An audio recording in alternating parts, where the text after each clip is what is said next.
저는 매일 출근하는 월급쟁이입니다.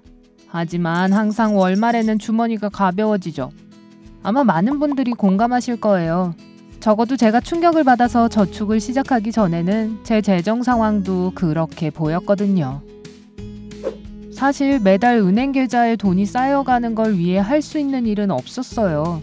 전 새 직장을 구한 것도 아니었고 급여 인상도 못 받았고 심지어는 제 물건도 다 팔았거든요.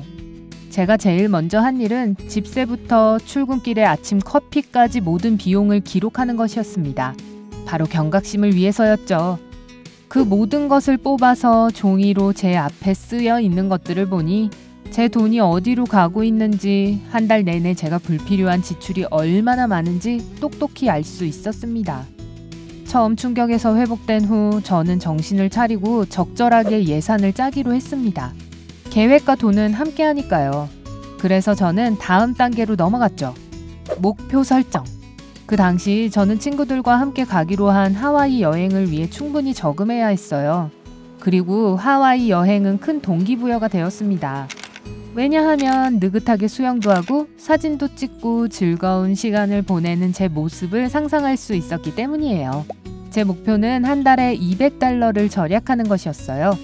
그래서 얼마를 받는지, 임대료는 얼마인지, 정해진 요금과 공과금은 얼마인지를 모두 적었습니다. 이렇게라면 얼마나 많은 돈을 남겨야 하는지 볼 수 있게 되죠. 이제 $200를 저금할 수 있도록 저는 식료품이나 자기 관리같이 필수적인 사항에 대한 지출로 넘어갔습니다. 우선순위를 두고 말이죠. 우선 저는 요리의 재미를 발견했어요. 맞아요. 쉽지 않았죠. 배가 꼬르륵거리고 가능한 빨리 음식을 먹고 싶을 때 여러분은 자연스럽게 빠르고 준비된 음식으로 향하게 됩니다. 그래서 이런 것들이 탄생한 거잖아요. 하지만 외식해서 사온 음식의 재료를 모두 분해해서 같은 식사를 직접 준비한다면 4분의 1의 가격만을 지출하게 됩니다. 저는 아침 커피에 $3, 점심에 $7, 그리고 퇴근 후 집에 가는 길에 $5에서 $10 정도의 음식을 포장 주문하거나 가게에서 무작위로 재료를 사서 집에서 빠르고 쉽게 요리를 만들었습니다. 지갑에든 건강에든 좋은 것은 하나도 없었습니다. 그래서 뭔가 조치를 취해야 했어요. 아침 습관부터 시작했죠. 저는 귀엽고 작은 보온병을 사서 집에서 커피를 만든 다음 직장에 가지고 갔습니다. 점심도 도시락을 싸가기 시작했어요. 가끔 샌드위치 같은 걸 쉽게 만들어 가져가거나 지난밤 저녁 식사 때 남은 음식을 챙겨갔죠. 하지만 집에서 포장 음식을 버리고 요리를 하는 것만으로는 충분하지 않습니다. 돈과 음식을 낭비하지 않도록 식사를 계획할 필요가 있으니까요. 우선 식사 계획은 여러분이 무엇을 요리해야 하는지 골머리를 앓을 시간을 절약해줍니다. 그리고 여러분은 항상 여러분의 식사에 필요한 모든 재료를 가까이에 가지고 있습니다. 또한 식사 계획을 세우면 여러분은 아마도 과도한 양의 음식을 사거나 요리해서 버릴 일을 피할 수 있을 거예요. 식사 계획의 일부는 여러분이 필요로 하는 것의 정확한 목록을 가지고 슈퍼에 가는 거예요. 예를 들면 계란을 사러 슈퍼에 갔다가 계란을 빼고 모든 것을 사서 집에 가져온 적이 종종 생기잖아요. 제가 셀 수 있는 것보다 확실히 더 많았던 것 같아요. 그래서 그 주에 먹으려고 했던 걸 다 계획표에 적어놓고 나서 바로 재료들로 넘어갔습니다. 아침, 점심, 저녁에 필요한 것을 적었습니다. 상상했던 것만큼 맛있는 음식을 만들고 싶었기 때문에 음식에 넣을 향신료까지 적어 넣었습니다. 이렇게 한다면 겨우 먹을 만한 음식을 만드는 것에 지쳐 배를 채우기 위해 패스트푸드점으로 향하지 않을 거예요. 제 식사 계획서와 함께 쇼핑 리스트는 음식에 필요한 재료와 간식 몇 가지만 사는데 집중하도록 했습니다. 하지만 그게 중요해요. 그 계획을 지키는 것까지 하셔야 합니다. 주위의 온갖 유혹에도 불구하고 과자 코너라니 장난하자는 거죠? 저는 필요하지도 않고 이미 우리 집에 있는 것도 사지 않았습니다. 이렇게 해서 저는 많은 돈을 절약했고 지금은 더 건강한 음식을 먹고 있어요. 제가 식사 계획을 세우기 전 저는 일주일에 약 $80를 식료품 구입에 쓰고 있었습니다. 작은 절약 실험 후에 저는 그 금액을 반으로 줄였습니다. 네, 음식에 대해 너무 많이 이야기해서 죄송하지만 많은 사람들이 식재료 지출에 대해 충분히 인식하지 못하고 있는 것이 사실이니까요. 자, 이제 다음으로 넘어가 볼게요. 물입니다. 만약 여러분이 물을 많이 마신다면 무엇보다도 물은 이미 훌륭하기 때문에 여러분의 건강에 좋습니다. 그리고 만약 그렇지 않다면 탄산음료와 주스를 버리고 H2O로 바꾸세요. 여러분은 더 행복해지실 거예요.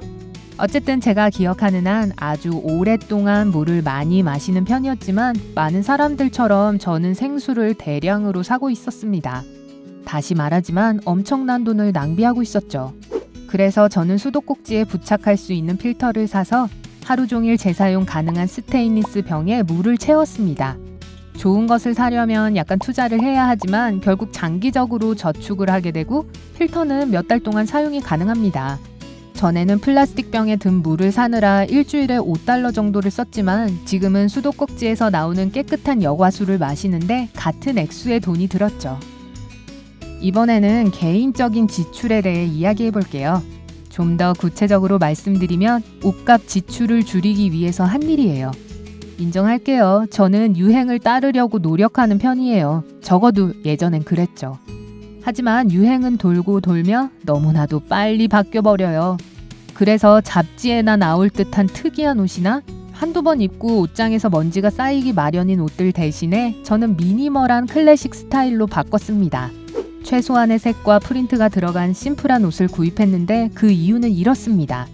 패션 유행은 항상 돌고 돌지만 어떤 것들은 절대로 유행을 타지 않거든요. 청바지, 무지티, 정장바지, 블레이저, 블랙 드레스 등 어떤 옷들은 영원하죠. 그리고 단순한 패턴과 색깔을 고집하는 것은 완전히 새로운 옷을 사는 대신 더 적은 옷들로 더 많은 조합을 만들 수 있다는 뜻입니다. 물론 네일 관리 비용은 금상첨화라고 생각하실 수도 있어요. 제가 과거엔 어땠는지 알려드릴게요. 저는 손톱을 전문적으로 손질받는데 한 달에 $50 정도를 쓰고 있었어요. 네일아트가 저를 더 멋져 보이게 만들어준다고 생각했고 저는 네일을 받을 땐 전문가만 믿었어요. 하지만 저는 몇 달 동안 쓸 수 있는 $5짜리 매니큐어 한 병을 사서 직접 칠하는 것만으로도 똑같은 모습을 만들 수 있을 것 같은데 라고 생각했습니다. 그렇게 해서 한 달에 $50를 더 모았어요. 그리고 제가 직접 말을 하자면 그렇게 네일 관리를 못한다고 생각하지는 않아요. 대부분 차이를 구별할 수 없을 테니까요. 그리고 스킨케어까지요. 왜 저는 항상 다른 3가지 세안제, 마스크팩 잔뜩, 그리고 한 사람이 필요로 하는 것보다 훨씬 많은 보습제를 쟁여놓고 사용하고 있는 걸까요? 여러분도 저와 같은 경험이 분명 있으실 거예요. 어쨌든 평균적인 여성은 한 달에 $20를 스킨케어에 소비하는데 저는 딱 그 통계치에 포함된 사람이었죠.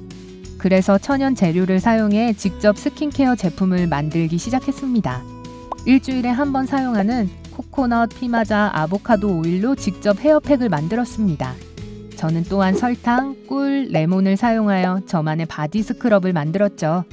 저는 너무 비싼 바디크림을 버리고 대신 샤워를 마치고 나온 직후 피부에 코코넛 오일을 조금 발라주었습니다. 똑같은 효과가 있고 비용 대비 훨씬 더 효율적입니다. 그리고 마지막으로 중요한 것은 만약 여러분이 헬스클럽을 다니신다면 회원권을 버리세요. 운동을 포기하고 소파와 하나가 되어야 한다는 말은 아닙니다. 하지만 정말 솔깃한 제안이죠? 집에서 운동을 하세요. 온라인에는 다양한 앱과 비디오가 있어서 집에서 편안하게 운동 루틴을 지키는 것이 훨씬 더 쉬워졌습니다. 그리고 만약 집에 있는 것이 너무 지루하거나 여러분의 소파가 너무 유혹적이라면 여러분께서는 항상 밖에서 조깅을 하거나 공원에서 운동을 할 수 있습니다. 자, 여러분, 여기까지입니다. 이 조언들은 제가 오랫동안 기다려온 하와이 휴가에 필요한 돈을 모을 수 있도록 도와줬고 저는 이제 1년 넘게 이 습관들을 지켜내고 있어요. 제가 할 수 있다면 여러분도 할 수 있을 거예요. 그리고 혹시라도 제가 놓친 게 있다면 아래 댓글로 여러분만의 지출 절약 팁을 남겨주세요. 여러분이 지출을 줄이기 위해 무엇을 하시는지 알고 싶어요. 여러분이 오늘 새로운 뭔가를 배우셨다면 영상에 좋아요를 주시고 친구에게 공유해주세요. 저기요, 아직 가시면 안 돼요. 여러분을 위한 2000개 이상의 재미있는 영상을 준비했습니다. 왼쪽, 오른쪽 중 하나를 선택해 클릭을 하신 후 즐겁게 감상하기만 하시면 돼요. 밝은 면과 함께 하세요.